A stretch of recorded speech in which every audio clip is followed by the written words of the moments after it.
क्या पुष्पा 2 की रिलीज के बाद फिल्मी दुनिया का जो बिजनेस करने का तरीका है वो हमेशा के लिए बदल जाएगा?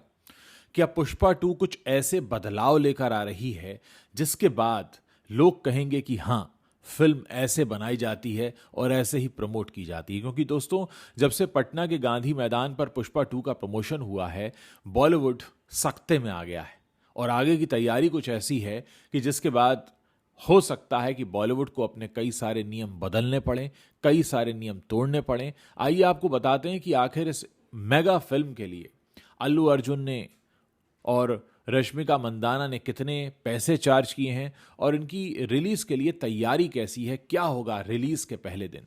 देखिए, जो जानकारी सामने आ रही है वो ये बताती है कि फिल्म जो है पहले दिन करीब 3,500 शो करेगी। यानी जिस दिन पुष्पा 2 रिलीज हो रही है 5 दिसंबर को, उस दिन 3,500 शोज होंगे। जो जानकारी मेरे सामने है वो बताती है कि पुष्पा 2 की फिल्म जो है की टीम जो है इस फिल्म को 600 जगहों पर 800 स्क्रीन्स में रिलीज करेगी और इसके साथ ही 3,500 शोज जो हैं वो पहले दिन होंगे। कहा यह भी जा रहा है कि इस फिल्म के लिए जो पैसा लिया है अल्लू अर्जुन ने, मेहनताना, वो करीब 300 करोड़ रुपए के आसपास का है। फिल्म की हीरोइन रश्मिका मंदाना को लेकर खबर यह है कि उन्होंने इस फिल्म में काम करने के लिए 10 करोड़ रुपए लिए हैं। फहाद फाजिल इस फिल्म के लिए 8 करोड़ रुपए चार्ज कर रहे हैं। और श्रीलीला की बात करें तो वो पुष्पा 2 में एक डांस नंबर कर रही हैं, आइटम नंबर कर रही हैं। इसके लिए उन्होंने करीब 1 से 2 करोड़ रुपए के बीच की रकम ली है।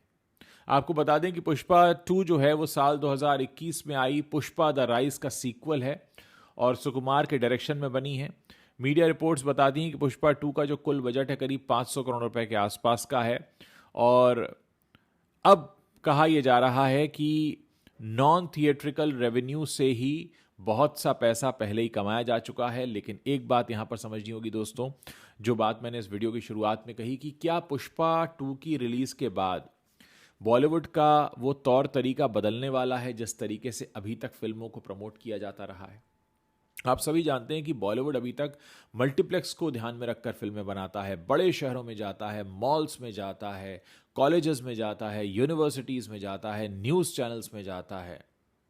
लेकिन पटना के गांधी मैदान में जहां आमतौर पर पॉलिटिकल रैलीज होती हैं, वहां पर पुष्पा 2 का लॉन्च होना ये बताता है कि अल्लू अर्जुन ने एक दस्तखत कर दिए, एक सिग्नेचर कर दिए हैं कि अगर आपको इस देश में एंटरटेनमेंट समझना है कि एंटरटेनमेंट कैसे किया जाता है और अपने दर्शकों तक कैसे पहुंचा जाता है, तो वो तरीका अल्लू अर्जुन जानते हैं, वो तरीका तेलुगु फिल्म इंडस्ट्री जानती है और वो तरीका साउथ इंडियन इंडस्ट्री से जुड़ा हर वो स्टार जानता है जो मासेस को अपील करना चाहता है, जो सिंगल स्क्रीन ऑडियंस तक पहुंचना चाहता है, जो ये बताना चाहता है कि फिल्में जो बनती हैं वो किसके लिए बनती हैं।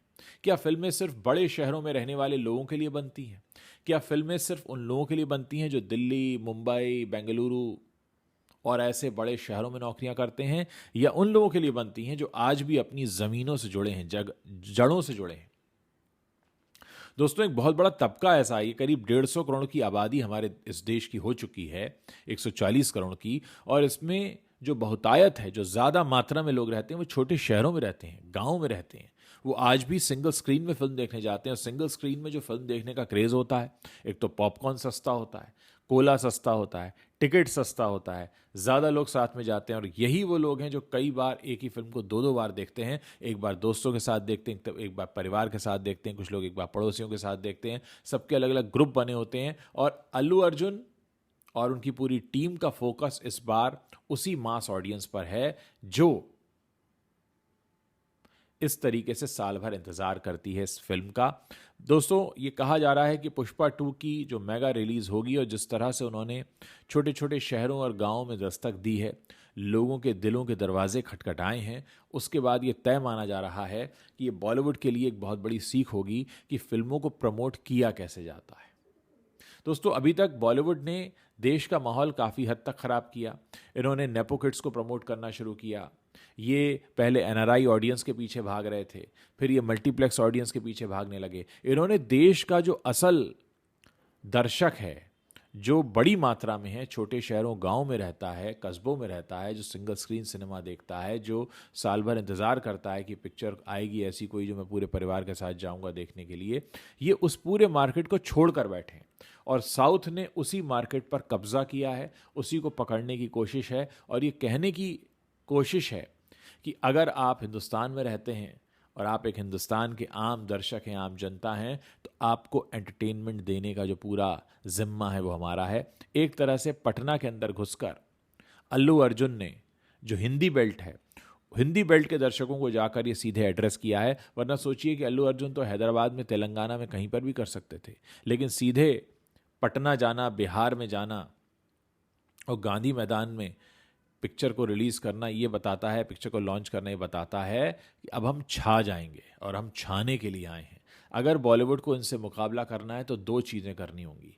पहला तो ये है कि कंटेंट में इनोवेशन करना होगा और दूसरा अपने मार्केट को, बाजार को समझकर सही दर्शकों तक पहुंचना होगा। नहीं तो वो दिन दूर नहीं है जब साउथ का सिनेमा हिंदी बेल्ट को भी कैप्चर कर लेगा और जिस तरीके से, जितनी फोर्सफुली, जितना एग्रेसिवली मार्केटिंग इस फिल्म की जा रही है, वो आप समझ कर चलिए कि ये फिल्म बहुत सारे नए कीर्तिमान बनाएगी। मैं सिर्फ बॉक्स ऑफिस की बात नहीं कर रहा हूँ यहाँ पर, मैं इसके कलेक्शन की बात नहीं कर रहा हूँ, मैं इसकी कमाई की बात नहीं कर रहा हूँ, मैं यहाँ पर बात कर रहा हूँ उस तरीके की जिस तरीके को सीखना अभी बाकी है बॉलीवुड के लिए। और अगर बॉलीवुड इससे नहीं सीखता है तो कहीं पिछड़ जाएगा, बहुत पीछे रह जाएगा। आप ये मानकर चलिए कि जिस तरह कोई भी जो ब्रांड होता है, प्रोडक्ट होता है, वो कब चलता है? जब वो दर्शकों के बीच, अपने ग्राहकों के बीच अपनी गहरी पैठ बना लेता है, गहरी पैठ बना लेता है, जगह बना लेता है।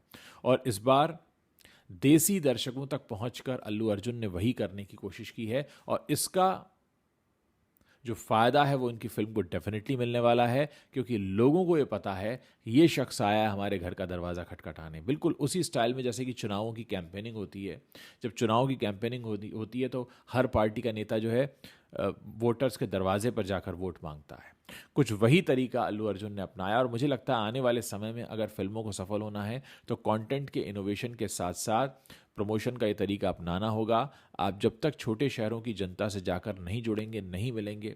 देखिए, पटना के लोगों के लिए तो याद रह गई ना, अल्लू अर्जुन, रश्मिका मंदाना आए थे हमारे शहर में ये कहने कि आइए और हमारी फिल्म देखिए। ऐसा नहीं है कि बॉलीवुड में ऐसा नहीं होता रहा है, लेकिन जिस लेवल पर हुआ है, बिल्कुल एक पॉलिटिकल रैली की तरह हुआ है, ये अपने आप में एक नया तरीका। और मुझे लगता है कि ये जो इतनी भारी भरकम रकम ली है, अल्लू अर्जुन ने 300 करोड़ लिए हैं, रश्मिका मंदाना ने 10 करोड़ लिए हैं, फहद फाजिल ने 8 करोड़ लिए हैं, ये जो इतनी भारी भरकम रकम है, अब ये पूरी तरीके से पैसा वसूल करके मानेंगे, क्योंकि इन्होंने एक तरह से पूरे देश के सामने और सीधे तौर पर बॉलीवुड को ठेंगा दिखाया कि देखो, तुम जो नहीं कर पाए वो हमने किया है। हम तुम्हारे हिंदी बेल्ट में घुसकर जाकर और पिक्चर को प्रमोट करेंगे और लाखों की संख्या में लोग हमको देखने आएंगे, जबकि हम वहाँ के स्टार नहीं हैं। हम साउथ में सिनेमा करते थे, लेकिन क्योंकि हमें तरीका आता है लोगों के दिलों को जीतने का, इसलिए हम जीत कर दिखाएंगे। दोस्तों, इस पूरे मसले पर आप अपनी क्या राय रखते हैं, मेरे इस वीडियो के नीचे कमेंट सेक्शन में लिखना मत भूलिएगा। साथ ही अगर आपको वीडियो पसंद आ रहा है तो इसे आप अपने दोस्तों को भेज सकते हैं, और अगर आपने अभी तक हमारे चैनल को सब्सक्राइब नहीं किया है तो प्लीज़ आज अभी इसी वक्त सब्सक्राइब कीजिए, ताकि जब भी हम कोई नया वीडियो पोस्ट करें उसकी जानकारी आप तक तुरंत पहुंच सके। मुझे इंतज़ार रहेगा आप सभी के कमेंट्स पढ़ने का। मैं जानना चाहता हूं इस पूरे मसले पर आप भी तो अपनी कोई राय रखते होंगे, तो क्या राय है आपकी, उसको लिखिएगा ज़रूर। और हाँ, साथ में आप अपने शहर का नाम लिखिए, ताकि हम ये समझ सकें कि हमारा ये जो वीडियो है ये किन किन शहरों तक पहुंच रहा है।